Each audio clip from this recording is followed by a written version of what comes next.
Искам днес да поговоря за една тема, която ми е много неприятна и я виждам много като тенденциозна.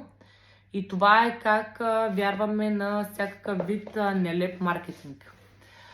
Визирам под за нас здравословно хранене да ядем една опаковка активия, например, пълна с доста захар, или да изядем някакъв вид протеинов бар, или още по-лошо беловита и тем подобни фитнес закуски и зърнени закуски, които единственият фитнес в тях е името и нямат наистина нищо здравословно, докато отричаме истински полезните неща. Те са истинската, чистата храна. Това в никакъв случай не значи да отидете да си купите био и да си мислите, че едете чисто. Нали, някой нещо, на което на опаковката пише био, ами по-скоро биото ще го оставя за някой друг клип, ами по-скоро това да се научите да познавате храната.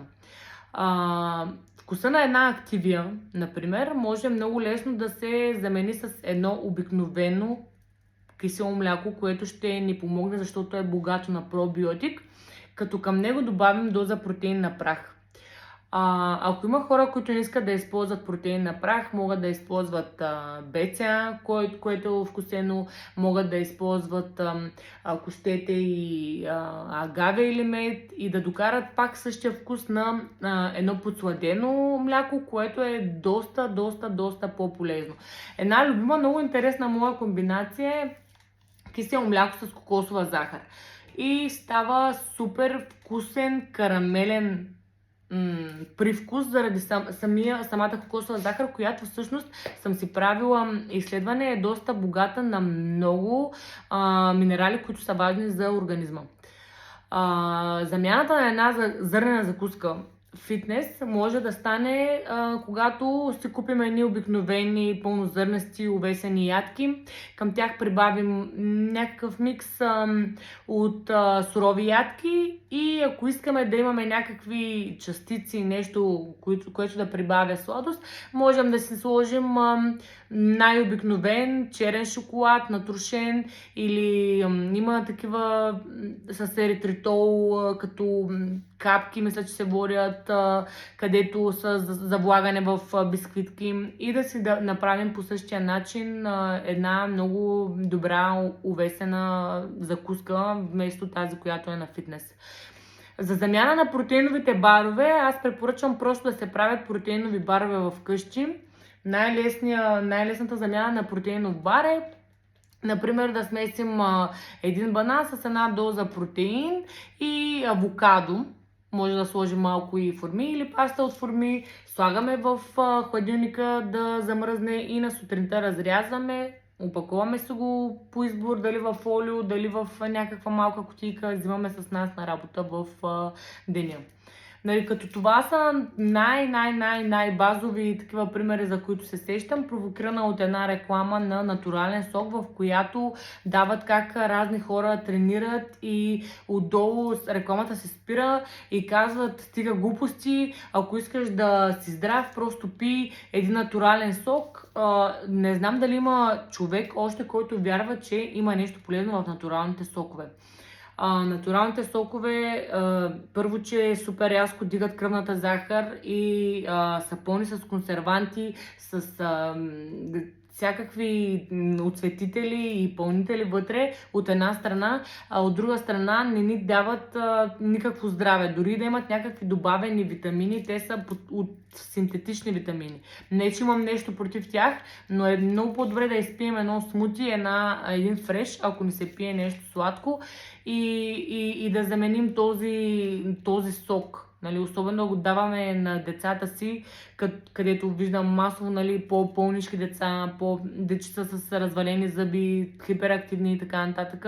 И до голяма степен това е следствие от храненето, така да им дадем нещо бързо, защото нямаме време, което е разбираемо. Всеки човек планира деня си и знае, нали, кое му е приоритет. Някои хора биха приоритизирали нещо друго, нали, освен храната, други хора пък биха си сготвили храната и биха пренебрегнали, да кажем, седене на телефона и цъкане в социалните мрежи, но това е въпрос на избор. Аз просто коментирам и констатирам това, с което коментираме с много жени, защото наистина е масово маркетинга ни казва кое е полезно и кое не, без да слушаме тялото си, без да усещаме, нали, как след една консумация на примерно една белвита, която уж е с много фибри, с много балансирана, много добра закуска и следващия момент изяждаме една и след 30 минути ние сме огладнели пак.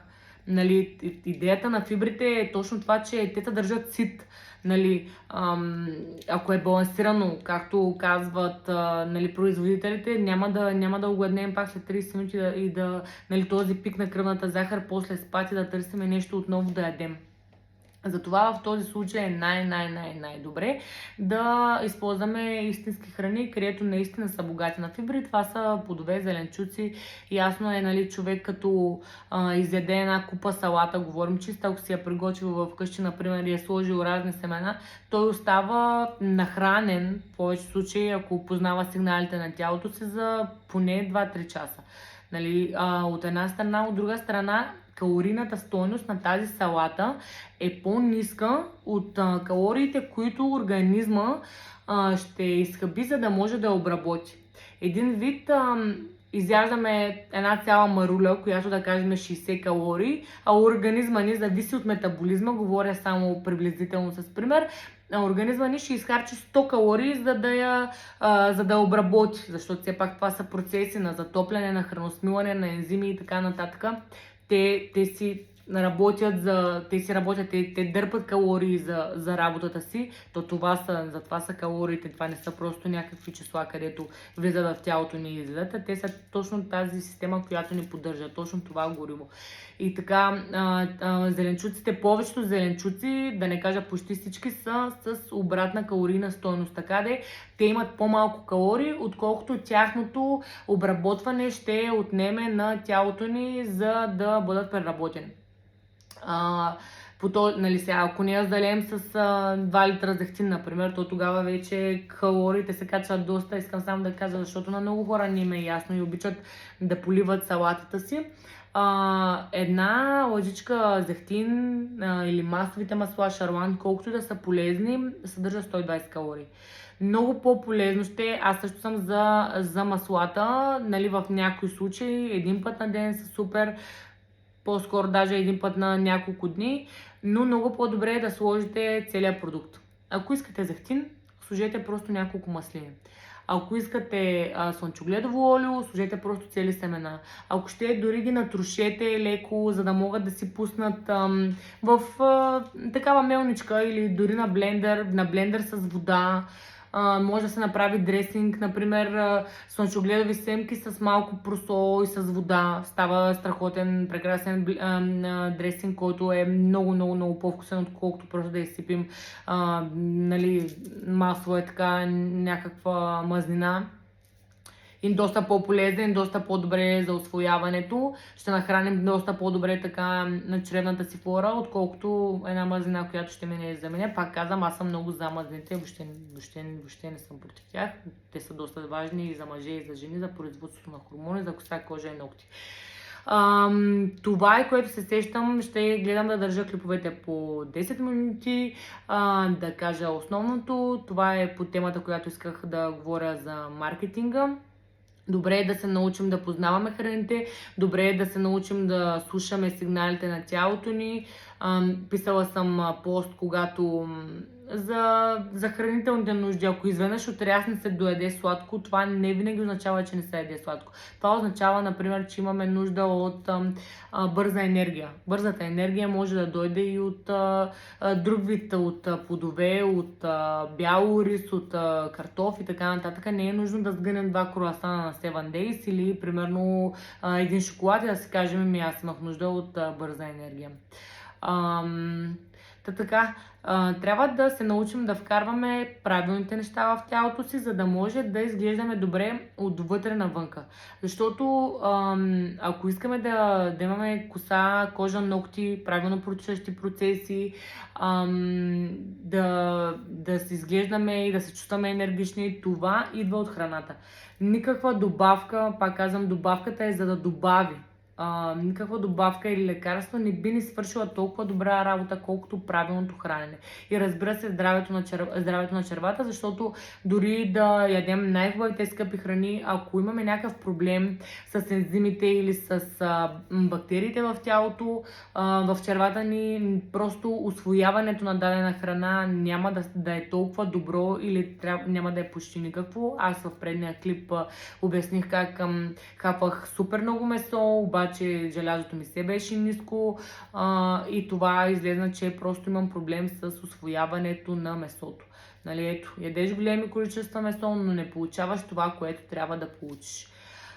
Така, осъзнатото хранене е нещо, което трябва да се научим, защото това е нещо, което ще ни избави от много състояния, които имаме, или ще ни превентира такива, които могат да се случат. Осъзнатото хранене е да знаеш, да не се влияеш от маркетинга, да знаеш, че ако трябва да избереш между една вафла и един пъпеш, вафлата ще ти даде една бърза енергия, ще ти даде ни калории, но ще ти даде някакво чувство на удовлетвореност, може би за някакво време, но ще ти даде с нея консерванти, рафинирани мазнини, голямо количество захар и абсолютно нищо полезно за тялото ти. Нали, даже захарта, както се знае, съсипва много функции в организма ни, една от които е кожата ни и може да повлияе на пърхот, на акне и на дори избръчване. При нас жените нещо много важно. Докато един пъпеш може да ни помогне много повече, отколкото тази вафла.